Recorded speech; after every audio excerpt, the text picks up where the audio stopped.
Hey everyone, Rick Borden with Arizona Homesteaders, and we are up in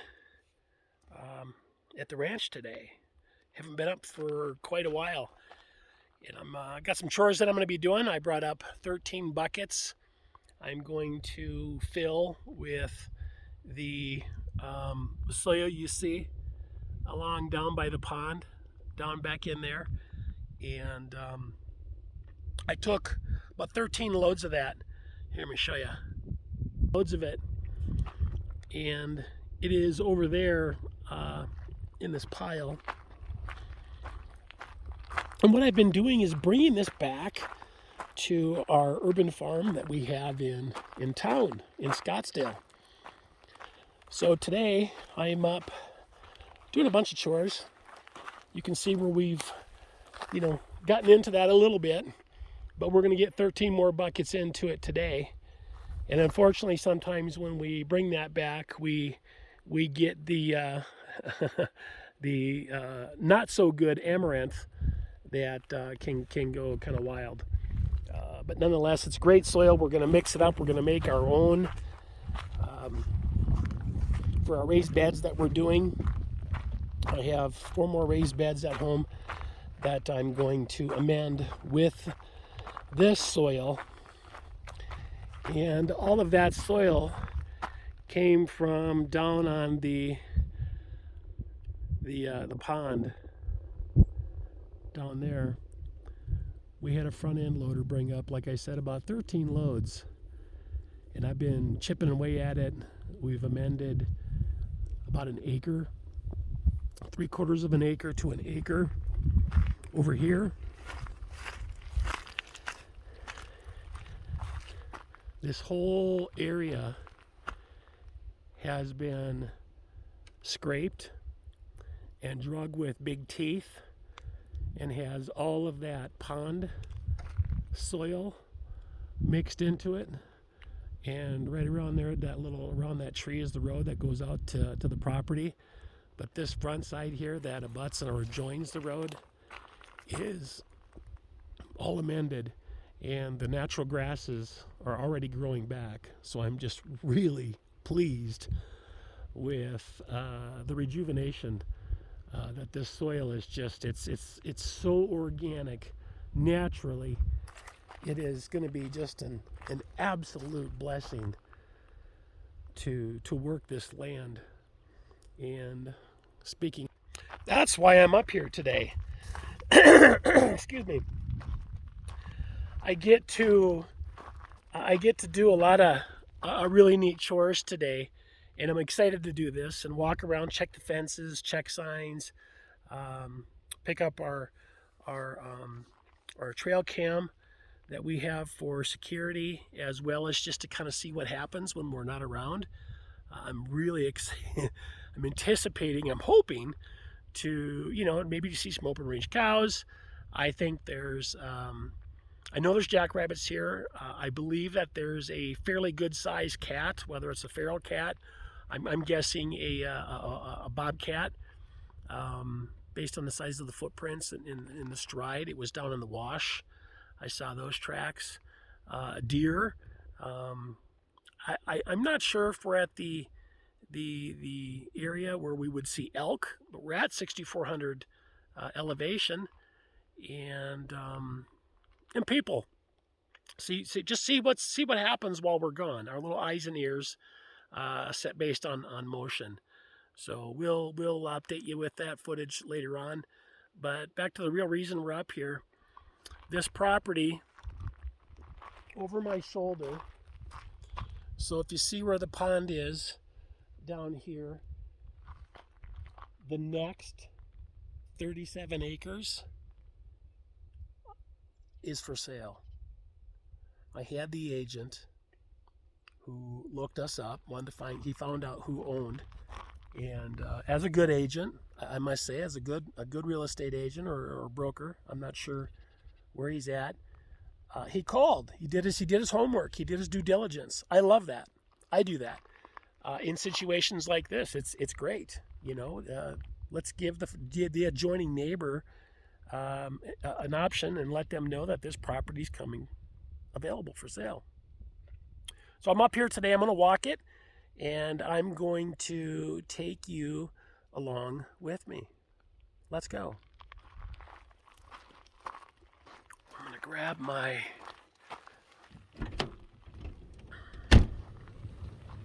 backpack. Sit you guys down for a second.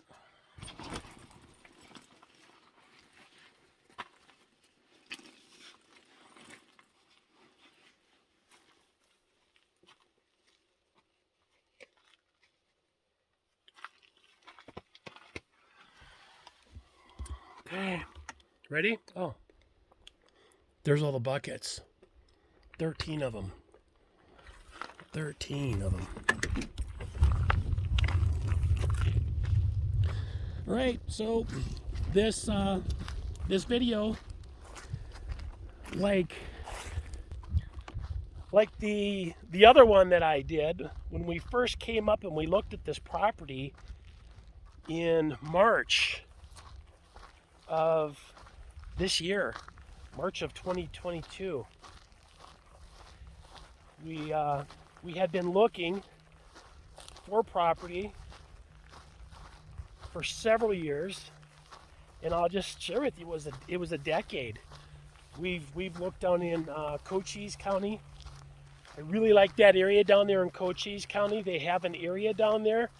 It has a designation that is called AVA, American Viticulture Association. It's a wine designation. And that simply means that the soil meets a criteria, the temperatures meet a criteria, and typically wine likes that warm days, cool nights. So there's 3 areas like that in the state of Arizona, and that was one of the areas that we were looking at, because not because we wanted to grow wine, but because we had the option to. It allowed us to scale the potential of what was possible on that land. So if we wanted to grow grapes, we could grow grapes. And down in Cochise County, as of right now, they don't really have water restrictions down there. That'll be really curious to see and interesting to see what Cochise County, down there in the Wilcox area, what they'll do with water and water rights, because right now a lot of out-of-state growers are coming in, and they are setting up mega ducks. I just kicked them up. They'll come around here in a second.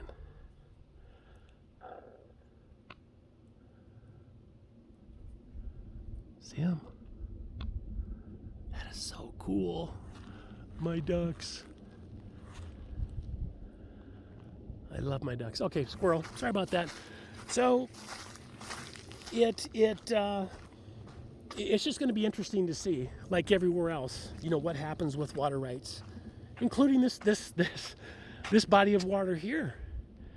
The government has an interest in this property because of the water, and that it holds water. So we are going to work together. We're going to make this land thrive. We're going to do it through regenerative techniques so that we can thrive and self-sustain on this property. We have 37 acres right here. I'll give you a little bit of 360 tour. We have 37 acres here, and the pond, when it's at its capacity, so you see this brown stuff, and then you see the line right over here. That is the high water mark. So if you go by the high water mark, it's about 7 acres, and when this is down to the size that it is now, my guess is it's probably 3, maybe 5. I don't know, but I will know. I'll get that all figured out, that's for sure. We are definitely grateful and blessed to to have this property. This is interesting. I'm not sure if those are coyotes or if it's just the neighbor's dog. Hopefully, our trail cam will tell us. The trail cam was right over there.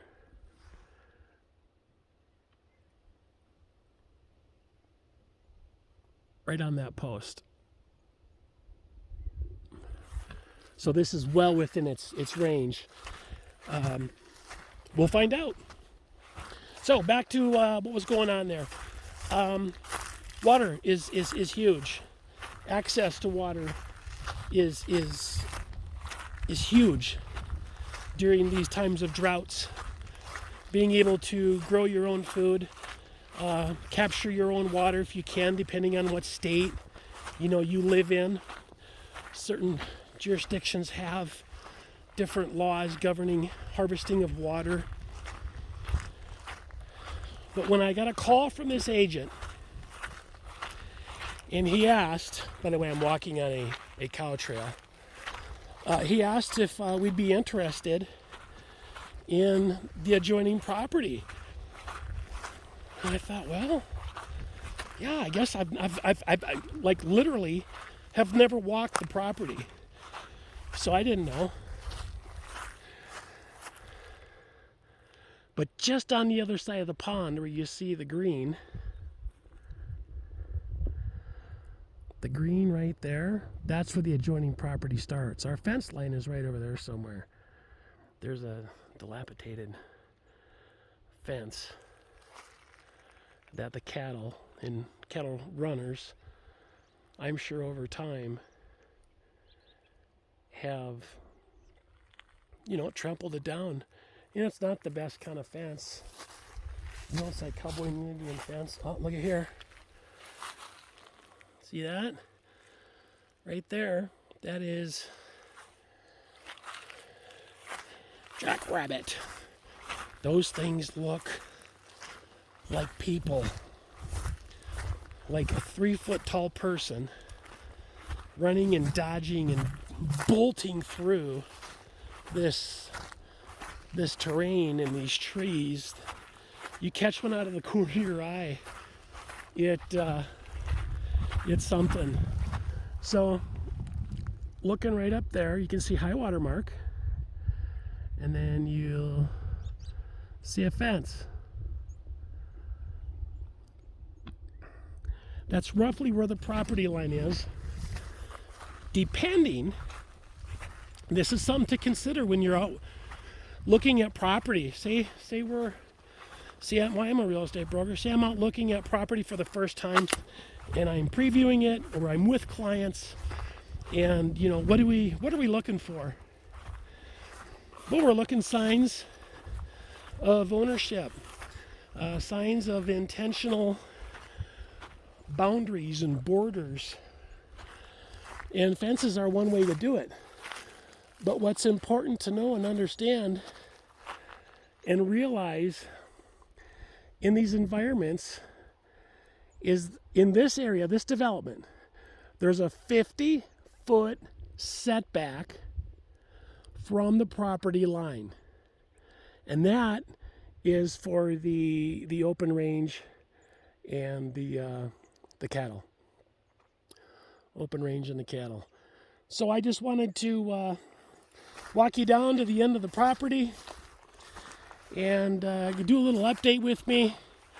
So this video doesn't get too long, I'm going to say goodbye, but in the next video that comes up, I'll be walking you through the 37 acres that's right here. We're real close to the property line, and I will walk you corner to corner down that property, and you'll preview it with me live as we do that. So take care, stay tuned. Thanks a lot for hanging out with me. This is Rick Borden with Arizona Homesteaders, and today we're up in Apache County.